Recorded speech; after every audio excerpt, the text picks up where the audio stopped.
Hi there. This is FraterIAC, and this is Volume 2 of Practical Talismanology, which is a video series that I'm doing on YouTube. Um, this one is an advanced lesson.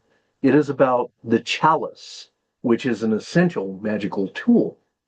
And so I want to talk about that in the context of talismanology.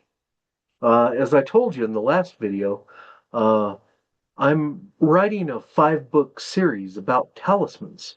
Um, this particular video is about a magical tool. And what you need to understand is there's charms, there are amulets, there are talismans, there are objects you can use talismanically, and there are tools. Now, charms are like the Canadian nickel I had when I was a kid. It was a good luck charm. Um, and then amulets either ward negative energies or they attract positive energies. A talisman is charged with a certain intent and performs a certain function. And then other things, like various kinds of crystals and rocks, can actually be used talismanically without necessarily being talismans. But magical tools are different. They are consecrated. And to consecrate something means to set it aside for a holy purpose, to set it aside for a higher purpose. That's what that is. And when you consecrate a magical tool properly, it actually becomes an extension of you. So let's move on and start exploring how this thing works. This is an actual chalice. I just bought it, and it called out to me when I saw it on Etsy. I was like, I should buy that. And so I did. And when I pulled it out of the box, I felt an immediate attraction to it. Um, just I felt a real responsiveness on its part. It's going to be a very good chalice for me. Um, and I genuinely like it because I have a penchant for natural tools. I don't like to decorate my tools. I generally like the decorations that nature provides. And there's one on this chalice that will show on a subsequent slide that I really liked, but it's got plenty of very, very pleasing patterns. Uh, and you really ought to like your magical tools because, again, when you consecrate it, when you awaken it, you've consecrated it, it is an extension of you. So let's go on. And I've done a lot of stuff in my career. Gosh, it's spanned 40 years. I've done consulting and public speaking and corporate consulting, teaching, all kinds of different stuff. But this is the final frontier. Hermetic magic is the final frontier. It is that practice where you can transform yourself so that you can reach your highest potential and your greatest power as a human being. That's why they call it the great work. I don't know of anything that can be better than this. So, what do we do now? Well, you got the chalice. You bought the chalice. You got it. It came in the box. You pulled it out of the box. You got it sitting in front of the desk, sitting on the desk in front of you. What are you going to do? Well, the first thing to do is learn as much as you can about it. And that means about the material from which it is constructed. It's the way it's formed, how it's used in industry, how it's used in modern times, how it was used in ancient times, all of that, as well as its correspondences and its metaphysical properties. All of those things are important. So we have to tap the pillar of knowledge. So the first thing we look at is how it's formed. And, this is a siliceous green onyx. It very likely comes from Mexico, almost certainly came from Mexico. And green onyx is a form of chalcedony, along with the agates and the jaspers. The way it's formed is over millions of years. Onyx, uh, what happens is water leaches through lavas and volcanic soil, and when it does that, it picks up sediment, mainly silicates, but also other particles. That's why it's green. That's water that was impregnated with all this sediment, right? And then it leaks into cavities in the matrix, and over time, it hardens into these vertical patterns. And that's how to tell it from an agate, because an agate tends to have like uh, patterns, circular kind of patterns, as opposed to onyx, which has these vertical ones. But onyx and agate are both translucent. In other words, you can see light through them. Jasper is not. Jasper is opaque. But they're all members of the chalcedony family. So now here we have a rendering, an AI rendering of an actual photograph of a microcrystalline structure, a microcrystalline quartz, a chalcedony, if you will, underneath the microscope. And I put color in there to show this patterning. And it's very, very interesting. They're like flowers. And in a microcrystalline structure, you know how, like, if you break open an amethyst geode and you open it, you see all the amethyst crystals that have formed inside the geode. The microcrystalline structure, you cannot see the crystals except under a microscope, but it's the same atomic structure. And that atomic structure is kind of a hexagonal kind of a deal. And you see these, this is courtesy of Wikipedia, but these blue circles are the silicon atoms, and then the little red guys are the oxygen atoms. So it's one silicon atom to two oxygen atoms. That's the structure. And that's important because if your magic is the motion and structure of energy, all Kabbalistic magic has motion and structure. Okay.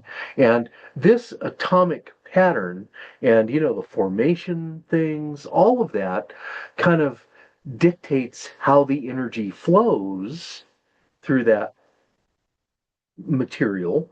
And also, it kind of dictates how, what the personality of that piece is in terms of what its innate characteristics are. And you really got to think that through. You've got to meditate on it. It's always a good idea to meditate. So, anyway, enough of that. Oh my goodness, here we have a picture of an ancient Hebrew priest. It's AI generated. And I had the AI put labels on it. When the Hebrew priest was serving in the temple in certain functions, he would wear an ephod. That's what this is called, an ephod. And the ephod had onyx stones on the shoulder of it, but then it had these four rows of three stones each. Those symbolize the tribes, the 12 tribes of Israel. So onyx is a precious stone. And in the old days, I mean, because look how pretty it is. You had a carving like this, it was valuable. Not so much today, but certainly if we went back to, the Dark Ages, something like this would have been highly valued. Um, but anyway, that's how it was used in the Hebrew by the Hebrew priests. And now we look here, and an intaglio is actually like a relief carving. Um, but what you see here in this upper photo is a stamp, and it's got some Minoan symbols on it, but it's AI generated. And then you see a ring with a cameo that's an onyx or maybe an agate. And in ancient days, when people were going to send a document to someone else, they didn't really have a postal service that was very good. And so what the person would do is they would write whatever it is they were going to write, and then they would fold it in a special way, leak hot wax on it, and they would stamp it with one of these seals made from chalcedony, agate, or onyx. And that wax doesn't stick to that. And so it was good to stamp it because those stamps um, told they were a form of signature.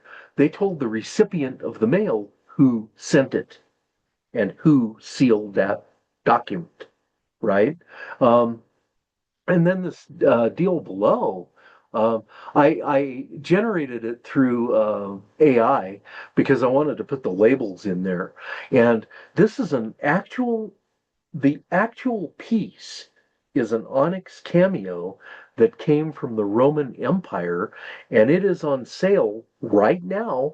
You can run up to Trent Park Equestrian Center on Bramley Road in London, and you can pay £1,800 to get this the real deal, the Roman cameo pendant. I just think that's wonderful.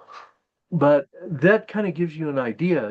Chalcedony was highly valued in ancient days. It really was. And of course, now in modern times, we see some modern excess. Some people have more money than they know what to do with. And so, one thing that has been done in very high-end homes is they'll do whole walls in these slabs of agate, usually, but sometimes onyx, because it's translucent, right? And they put these slabs, they mount the slabs in front of backlighting. And so it provides a nice ambient light to the room. Very cool. And you can go on Google and you can look at these, and some of this stuff is beautiful, but it costs a lot of money because you're talking about a slab of agate. But anyway, enough of that. We can start looking at some other things now. Okay, so first thing we want to do is look at the correspondences because the law of correspondence is very important in magic. So what we have here is the two elemental signs are earth, which is the brown one, and water, which is the blue one. And this is definitely a feminine stone because these are passive elements. These are the elemental correspondents of onyx. So now, and of course you saw that in the way it's formed too. But then you also have a planetary correspondence with Mercury. And of course, Mercury is the planet of the Sephira Had. And if you'll recall, the initiation into Hermetics, at least the first few steps of it, are the 32nd path of Tao, which is the world. And that is the mastery over the elemental energies inside you. Okay? That is just a must if you're going to do magic, if you're going to exercise this true science of nature, because I'm not real crazy about the term magic anyway, because it's focused intent. You're using your mind in ways that you can't explain through modern science, but science is growing all the time. But anyway, Had, Mercury, and of course Hermes Trismegistus is the trickster. the Joker. And that's my magical persona, actually. I'm a jester. That is the, I suppose, archetypal persona through which I practice my magic. Um, a lot of reasons for that. I've been the Merlin to a couple of Arthurs in my career. Uh, Certainly, I joke around, and I say awkward things sometimes, to people in power, and I get away with it because I'm a jester. That's my persona. I have enough knowledge in my own science to be able to say awkward things and be listened to. And in ancient days, every court had a fool, and the fool was, they were people that did that. They told the king awkward things, couched in humor that the king needed to hear because everyone else was too chicken to say it. And so, that's kind of who I am in my magic. So, anyway, when we look at the qualitative and quantitative uses, qualitative, of course, is your spiritual maturity, it is the mystical path. Then you have quantitative, which is the magical path, the practical use of that particular material. The first thing I like to do is meditate on how whatever it is that I'm meditating, crystals, were formed. Because I think that has a lot to do with how the magic energy is going to flow through that crystal, that talisman, that amulet, that magical tool. How is that going to flow? Right? And so when we look, onyx forms near the surface of the earth, which look at the first bullet point there, the heart chakra. That's still an earth chakra, but it's near the surface, you know? And whereas the black kyanite blade, that darn thing, was formed under intense pressure deep, deep in the earth, right? And so it acts a certain way. Magical energy flows through it a certain way, and it does certain things.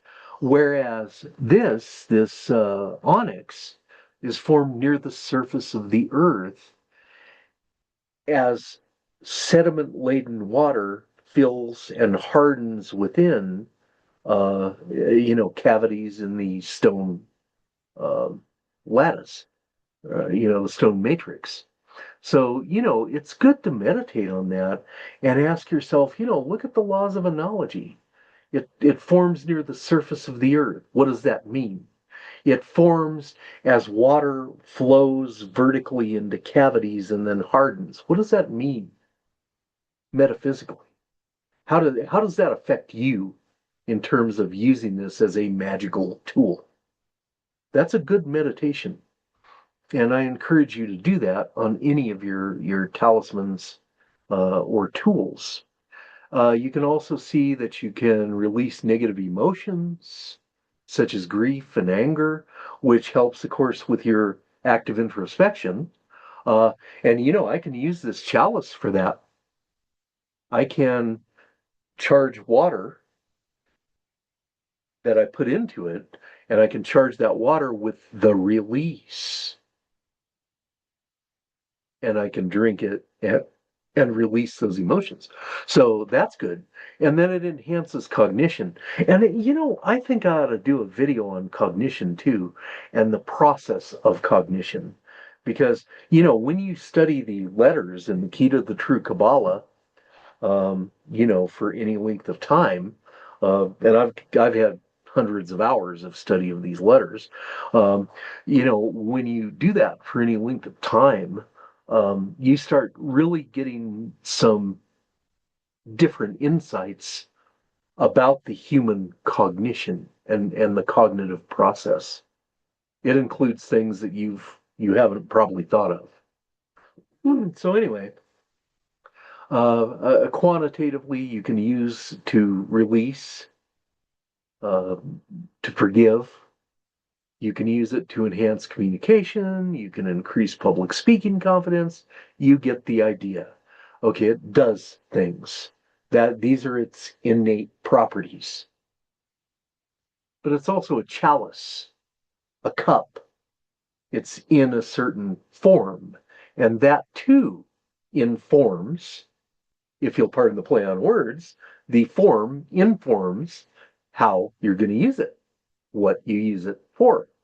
But the first stop with any crystal or any rock or any mineral that you're considering using in your hermetic practice, it's got to be cleansed.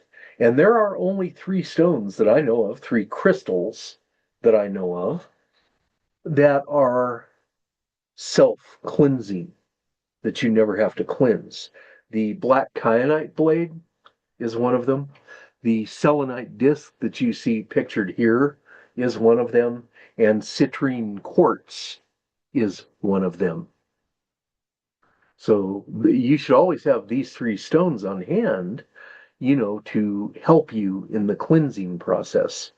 Now, some people say that you can put something out in the sun for a day to cleanse the negative energies from it. And while that works, you have to be careful, because when you tap the pillar of knowledge, make sure you find out, how does this stone do in water? How does the stone do in in sunlight? Because sunlight will fade certain stones, like particularly rose quartz is an example of that. So I don't generally leave things out in the sun, and you can also put your stones out under the full moon in moonlight, and that will cleanse them of negative energies. But I found that this selenite disc does a pretty good job of that, because it corresponds with Yesod, which is the second, it's the ninth Sephirah on the Tree of Life, right immediately above Malkuth in the center pillar, the middle pillar. So, and the way to get there, of course, is to master the elements inside you.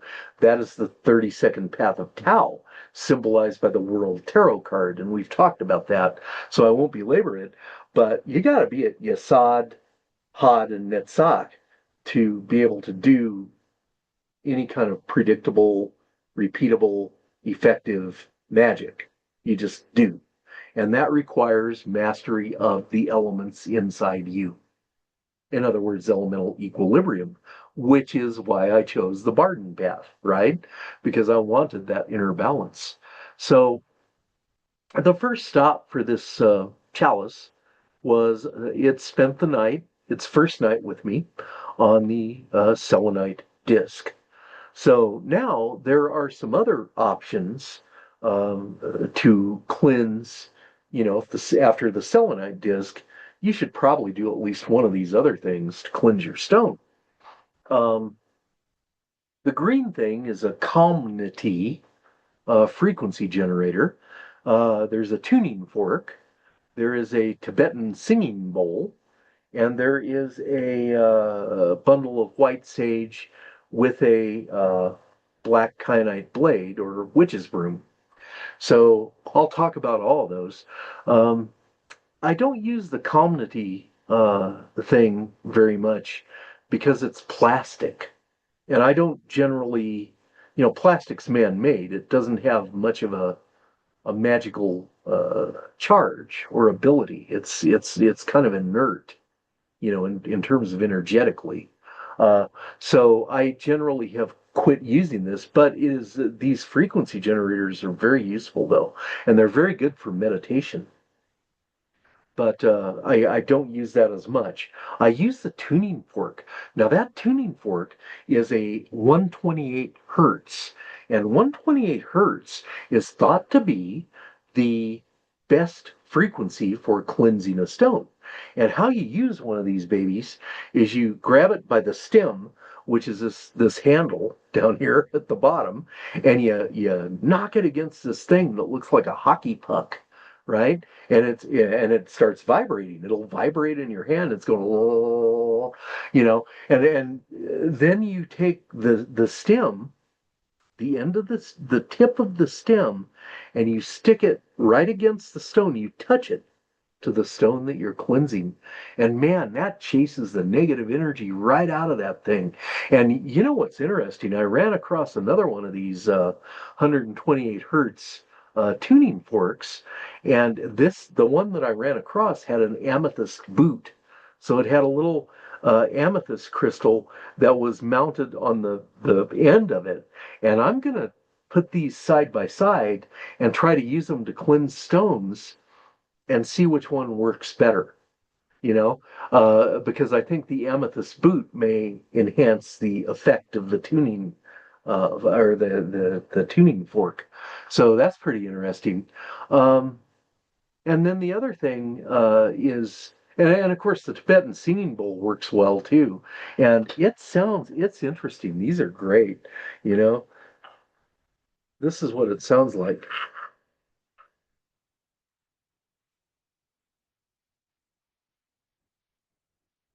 And you can make it sing. And of course, I'm kind of musically challenged. Uh, I think this plays a D sharp or an E flat, so it works to cleanse stones, but I generally use the tuning fork. And I also really like to use the white sage. White sage is outstanding, and I should probably do a video just about white sage because it's a pretty amazing herb. For cleansing, it's very powerful.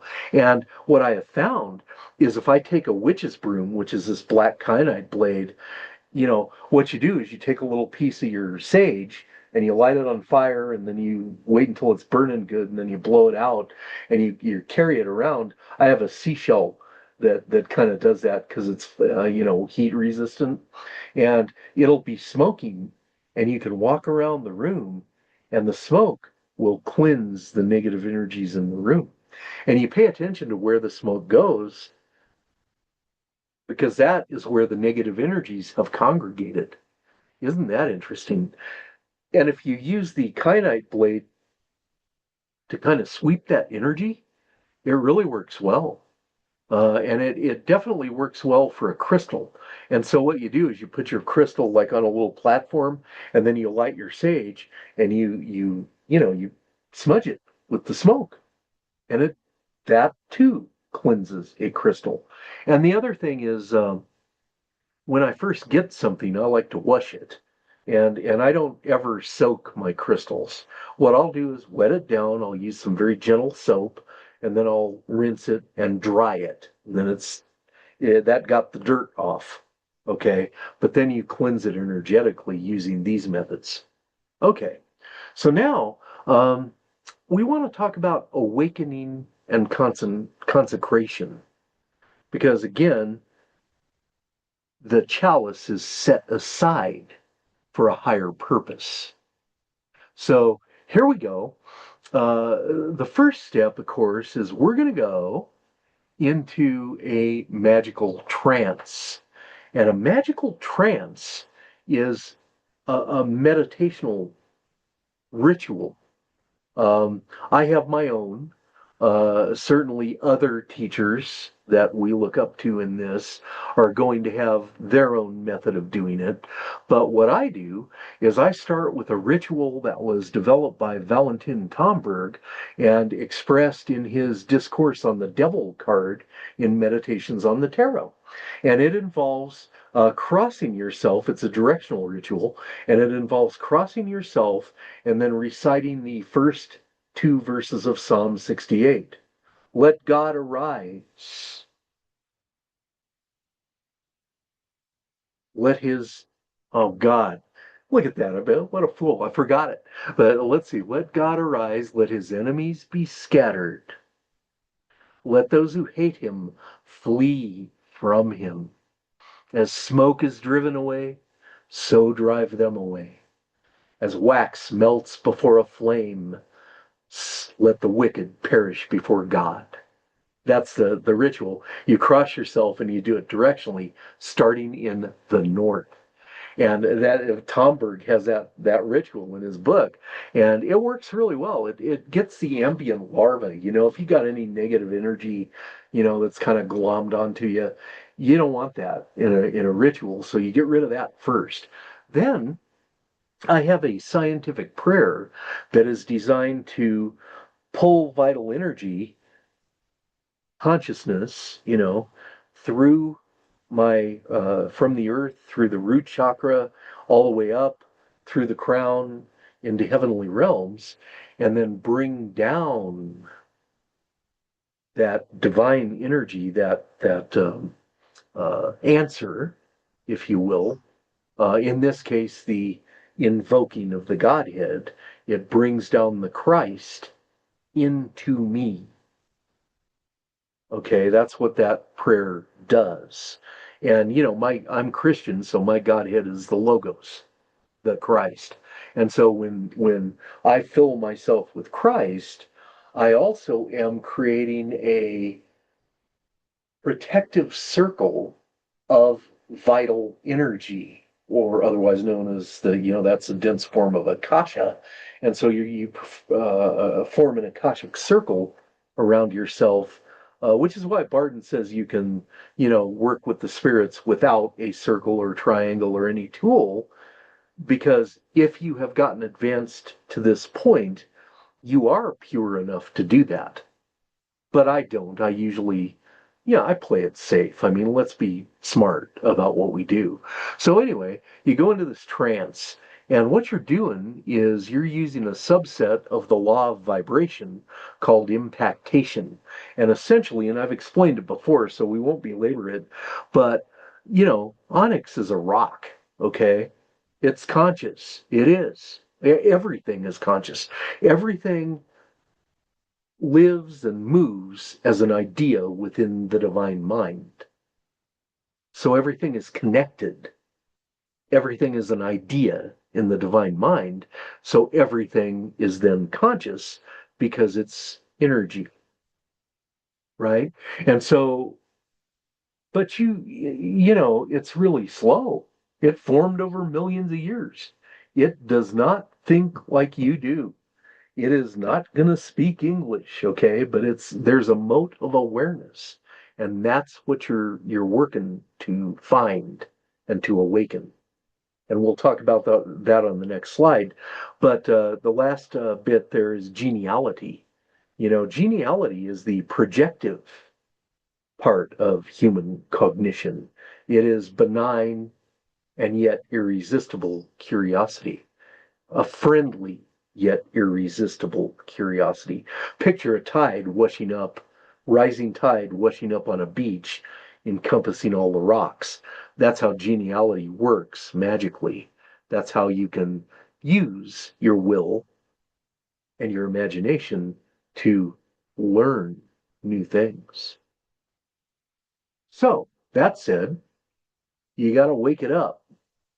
And this distorted the stem. This is an AI rendition of this chalice with being held by a left hand. And boy, I'll tell you what, that baby took about 3 hours to get, well, not that long, but man, it was maddening because it kept disobeying my instructions. And AI is really not that smart yet. You really got to learn these prompts. But anyway, you got to wake this thing up. So you hold it in your left hand. You go to its depth point, and the secret of the depth point, and I think Bob Smith talks about this, and I cited him in the last video, so I won't belabor that. But he says that the depth point is that astral awareness, and that is absolutely true, because the Neoplatonists are the ones who started this. Okay, they've got this idea that most of the material things that we can hold in our hand are imperfect. They are illusion, okay? They're imperfect because they're matter that's here on this plane. But in the higher realms, they say, the more perfect version of this chalice exists. Okay? And that's what that is. That is the seat of the depth point of this object. And so when you're holding it in your hand, one of the things you're going to do is give it a little squeeze because, like all quartzes, this onyx is going to have a piezoelectric charge. And so when you're holding it in your left hand, often just the pressure of it against your hand is enough to let you, if you really quiet your mind and you're sensitive enough, you can actually feel that charge. That's pretty amazing. Of course, when you first hold a crystal, it's cool to the touch, etc. So there's a lot of stuff going on. But what you want to do is track the physical sensations, because what happens, and this is very interesting. This is an interesting process. Um, it has to do with the depth point. You're in your depth point because you're in this trance. You have connected with the depth point or higher self, if you will, of the chalice. And you got it in your left hand, you're feeling the electrical current, the piezoelectric charge, and pretty soon you're going to feel something else. And that's a stickiness. Okay? It's going to feel a little bit, it'll start to feel a little bit sticky. And that is, at first I thought, what am I doing wrong cleansing these stones? I mean, I cleansed the heck out of this thing. I mean, I put it in I did the tuning fork and we put it on the selenite and I washed it and, I smudged it with sage and it's still sticky. Well, that isn't the same stickiness as when a stone is saturated with negative energy. It's just gonna feel sticky, like your hands feel if you haven't washed them in a long time. They just feel grungy and sticky. This is a different feeling. It's a stickiness, but then if you take your hand away a little bit, it becomes unsticky again. But when you're holding it, you start feeling this stickiness. You know what that is? That is the joining. That is the astral awareness of in this case, the chalice. And that astral awareness is connecting through your astral matrix with your astral awareness. And so that's why it's sticky. They're merging together, right? And so what you want to do is you're just going to sit there and you're going to focus your consciousness on that piezoelectric feeling and on the stickiness, and you're just gonna sit with that for a while, and you're gonna go into the very first thing that Barden teaches you in Initiation into Hermetics, in the practical section, is thought control, where you awaken your observer and you just wait for feelings and thoughts to move across the awareness, and you learn not to engage with them. And that's what you're doing here. But this is a higher use of that law, right? And so what you do, you're holding this chalice and you're feeling it. You're feeling it at a very deep level. You're present with it. And pretty soon thoughts are going to arise. And what happened to me with this particular chalice is that I sensed a mote of awareness that was not me. That is what Paracelsus called the quintessence of the crystal. Okay, it is the quintessence. It is the astral awareness. And so I felt that.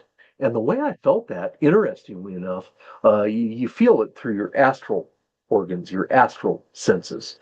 And so what I got is an image of one of those English sheepdogs, and it was eager and it was awake and its head was lifted up toward me, and it was just eager. I got this sense of eagerness, and I'm like, wow. And so I transferred my consciousness into that sense of eagerness, and then that nudged it awake. That's how you awaken the quintessence of a crystal.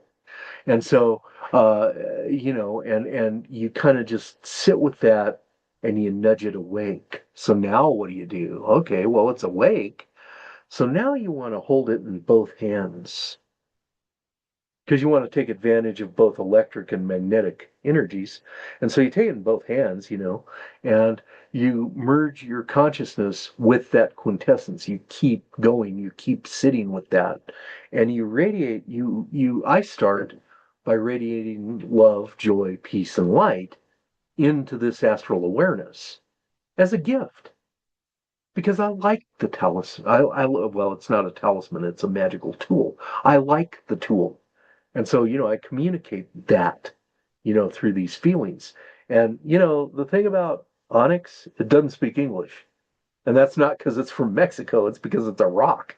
Okay. So it has a way different consciousness than you do. So you're going to have to communicate telepathically in images. And if you have spent a few hundred hours with the letters, you can prepare yourself for that by meditating on the letter A for a time. And there are a couple of other letters that can help you understand the language of various things, because that's important. So now, the last part of it, the actual consecration, is that you're communicating the mission. You're you're thinking about and feeling about what that's going to do and how it's an extension of you because it's a magical tool. So it's going to be an extension of you anytime I hold you. You're going to be an extension of me, and I'm going to be able to accumulate energies in the cup of this chalice. And that's the consecration process. And it's not a ritual per se, even though it kind of is. It's kind of a free-form deal. I usually do my own rituals. And, the thing is, this takes as long as it takes. I mean, sometimes you're going to get through really fast. Sometimes it's going to take a while. This one here went pretty fast. I was no more than 15 minutes, and I had this, I went through this process with it. So that was a good thing. This is quite responsive to me. So it's going to be a good chalice. So what does a chalice do? Well, um, gosh, in Hermetic magic, it's analogous to the state of your soul. Now think about that for a minute. With another reason I chose Varden. I wanted to do that act of introspection. I wanted to purify myself, body, soul, and mind. And so when you do that, you clear your soul of all attachments and all fears. And one of the lines in my scientific prayer is, I am a pure and humble vessel without fear or attachment. Because you have to be devoid of fear when you're practicing advanced magic. Because the worst that any of these powers can do to you, unless you do something stupid, is your body might die. But that's going to happen anyway.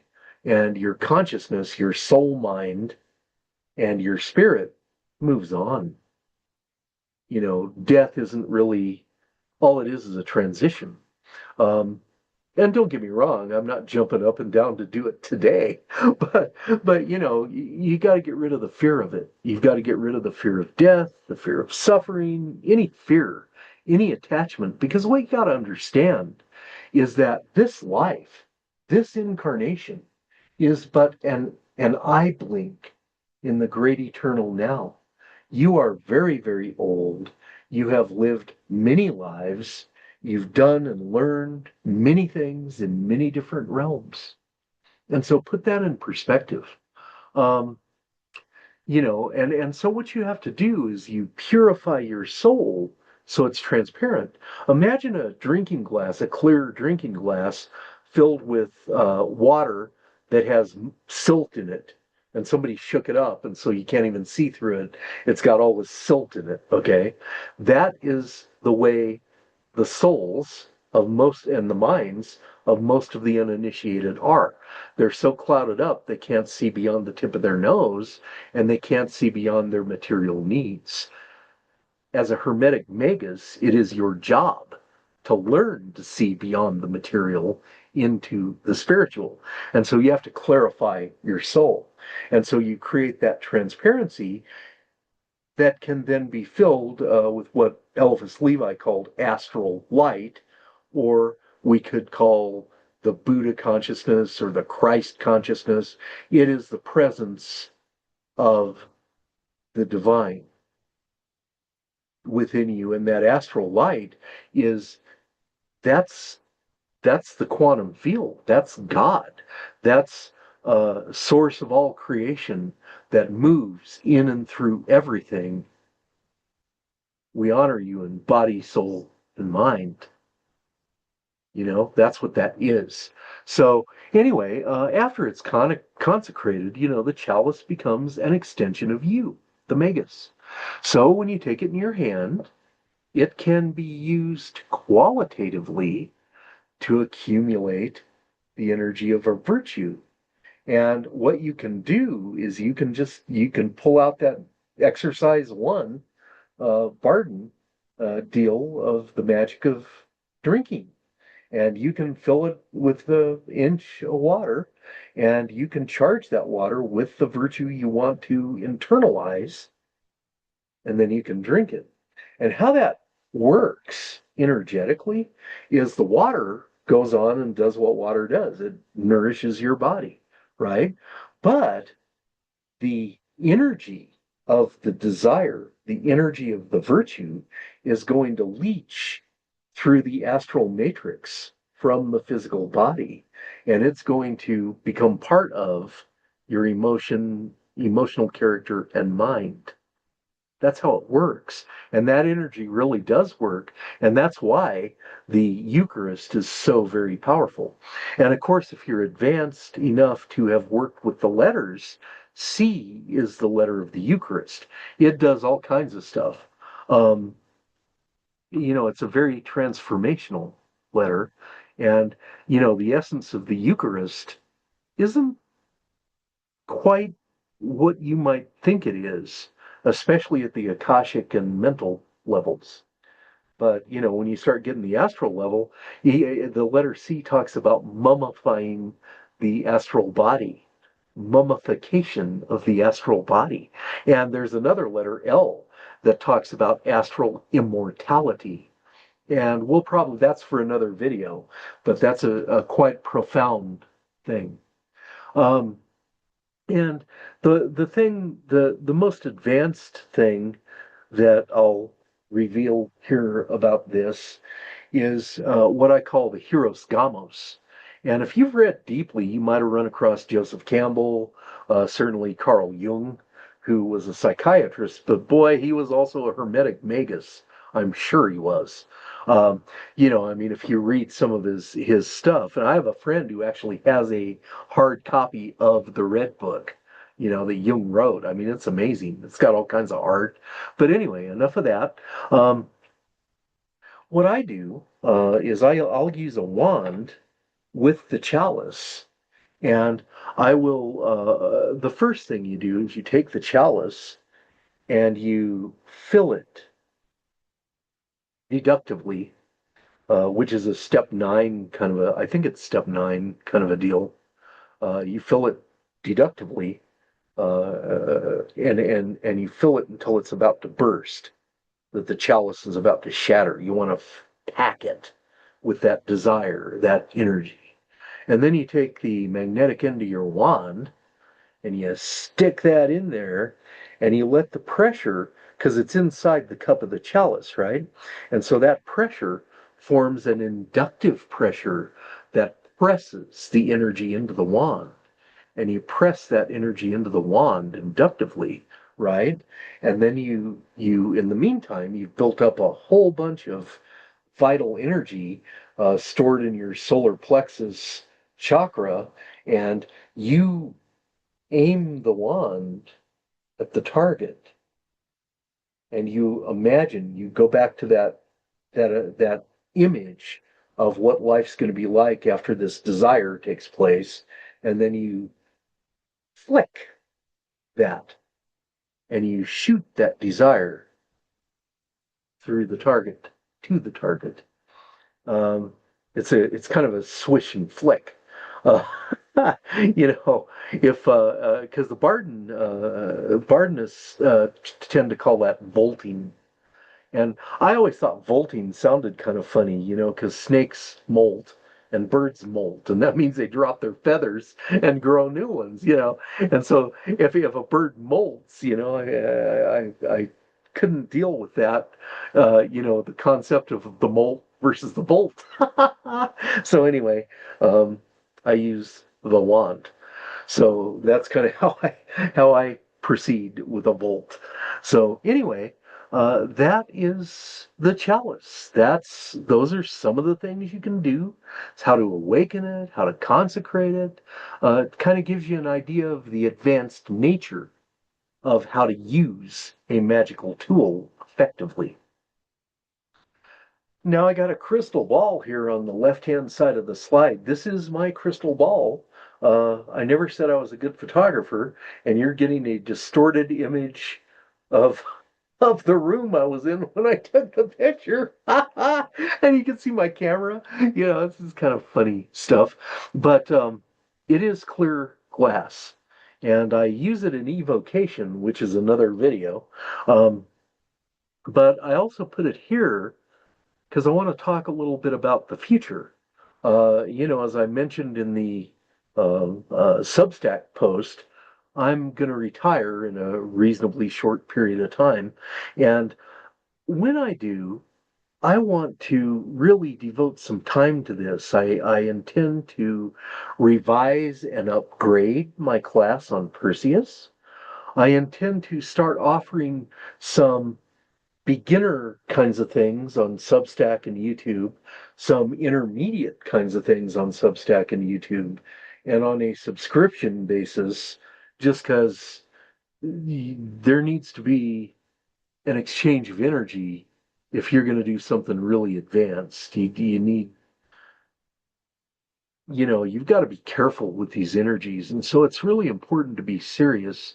And I don't want to reveal them except to people who believe that they're ready. Because some of this stuff's dangerous. I mean, these powers that we work with are real and they're dangerous, and you do not want to summon something and let it get out of control. You need to know what you're doing. This is a knowledge business. And at the very least, you're going to have to buy a whole bunch of books. And I can certainly help you with reading lists because I have hundreds of books. I love to read. I love to read almost as much as I love to write. But anyway, that said, persevere, be patient, never give up. If you have set foot on this path of initiation, it's a sacred path. This is sacred knowledge. And what I want to do is really teach in depth about this whole thing of talismanology and how to use talismans. I want to teach in depth about that and really work with people to advance, because talismans can definitely help you along the way to be a powerful magus. They really can. So anyway, enough of that. I do value feedback. How do you use your chalice if you have one? Because you may be pretty advanced, and if I've said something that you feel is inaccurate, tell me. Talk to me. Email me. You can my FraterIAC gmail.com. I do answer my emails. And by the way, I did receive an email from a friend, a hermetic practitioner, and he wondered about aphantasia, which is the inability to visualize. And I may do a video on that because I can imagine more than one of you may have that issue. And so I kind of want to talk a little bit about that. Uh, and maybe that'll be a shorter video than this one. But I want to talk about that. And also, anything you might want me to cover. If you have a question, gosh, email it to me. Comment on my Substack, comment on this YouTube channel, email me at gmail.com. I have a course on Perseus. Get on Perseus. Perseus is outstanding. James Robson has done a phenomenal thing for this whole discipline by setting up Perseus because it's a platform where we can connect and share best practices, get advice, learn stuff. Yeah, it's got some classes on it. It's got pages where you can go in and look at every step in initiation into Hermetics, the letters, working with the spirits. There's all kinds of things on there. That's our platform, folks. That's really important. Um, we need to connect. We need to share best practice. We are standing on the shoulders of giants. Eliphas Levi, Franz Barden, Stylianus of Teshlis, Valentin Tomberg, Muni Sadhu, and others. Okay, we're standing on the shoulders of giants here, and we are recovering and relearning some of this sacred knowledge that was lost over centuries and almost completely lost. That is a sacred thing because when I teach you, you in turn will teach people in your own time, and they will teach people in their time. And so this body of sacred knowledge will move across the sea of years. That's a big part of the great work. So anyway, thank you, bless you, and I will see you next time.